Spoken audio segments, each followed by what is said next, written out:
즐거운 일이 너무 많아서 어느 하나를 찝으라면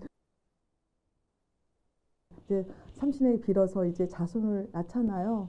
그래서 그 애들이 지금 굉장히 많이 커 있어요. 저와 같이 온 애들 지금 할머니라고 불러요. 저 억울해 죽겠어요.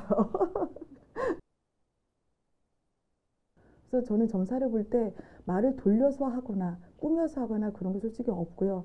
그냥 있는 그대로.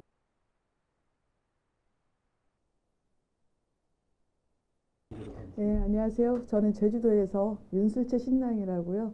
태의보살로 이름을 하고 있습니다. 경력은 9년 정도 됐고요. 제 이름은 제 본명이에요. 전혀 계기라고는 제가 설명드릴 게 솔직히 없어요. 그냥 어느 날 갑자기 이제 신호가 왔다 그래야 되나요? 이제 몸이 이제 아파서 한 석 달 정도의 좀 고통을 좀 겪고 나면서 이제 신을 받게 됐는데 불사질과 되신 할머니, 이제 할머니 주력이 주장이시고요. 그리고 동자 선녀 장모님을 이렇게 몸주로 모시고 있습니다. 저희 어른들의 주력이 보통 이렇게 그러니까 가정을 많이 돌보시는 주력이다 보니까 자손에 대한 거, 예를 들어서 삼신이라든가 집안에 대한 이런 집안 태평, 안가 태평에서 부부 합의라든가 저는 자신하건대 90% 이상은 맞춘다고 봅니다. 재밌는 일은 너무 많아서 어느 하나를 꼬집지는 못하겠고요. 애기 없는 집안이요. 그냥 무심히 왔었어요. 이제 신혼부부였었는데 무심히 안 돼 부부가 그러니까 신혼인데도 불구하고 이혼의 계기가 될 뻔했었어요. 거기에서 이제 우리 동자님께서 가서 아빠랑 손만 잡아도 아들 낳게 해줄게 그랬더니 아들을 낳았어요.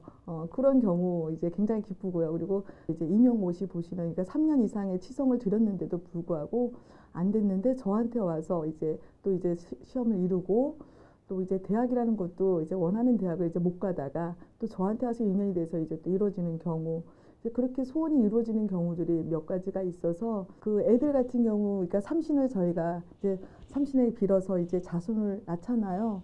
그래서 그 애들이 지금 굉장히 많이 커 있어요. 저와 같이 온 애들이 있어요. 같이 커온 애들이 있어서 그 애들 같은 경우는 저한테 지금 할머니라고 불러요. 저 억울해 죽겠어요. 애들은 일단 부모의 운을 어느 정도 성장기까지는 부모의 운을 갖고 살기 때문에 부부가 편안하면 자식은 그 운을 따라올 수밖에 없다라고 일단 인지를 시켜요. 일단 부부관계에서 원활 해야지만이 자식의 운이 그 부부의 운을 닮아가니까 그런 거고 일단 가정을 지킬 수 있는 쪽으로 먼저 유도를 하죠. 어떠한 경우에라도 그런 부분은 제가 전화 상담에서 좀 많이 받았었어요. 그래서 남자가 개뿐이냐? 너는 왜 그것만 보고 사냐? 너의 능력은 그보다 더 큰데. 네가 할 수 있는 걸 지금 못하고 있고 네가 놓치고 있는 게 많다. 제가 그렇게 해서 이제 멈췄던 학업을 시작하게 한 사람이 있고 직업을 이제 또 바꿔 자기가 이제 기술 쪽으로 이제 배워나가게끔 유도한 경우가 있어요. 하면서도 제가 조금 리얼하게 얘기는 좀 하는 편이에요. 그러니까 그냥 어줍지 않게 전화를 했던 사람들이 제 얘기를 듣고 다시 찾아서 전화를 하는 경우들이 있어요. 저는 항상 마음을 비우라는 얘기를 많이 합니다.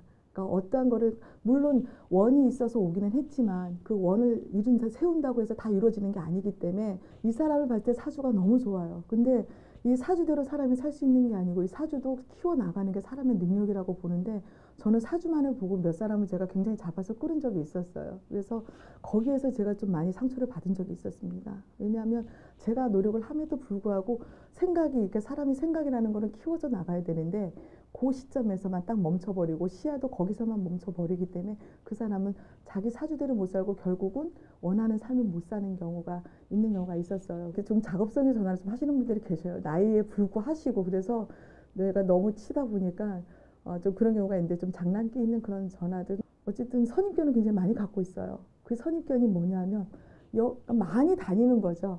어느 한 사람을 믿고 그 사람은 어느 정도 기간 동안 꾸준히 믿고 가야 됨에도 불구하고 여기 갔는데 누구 따라 다른 데 가니까 얘가 더 잘 맞추는 거예요. 느낌에.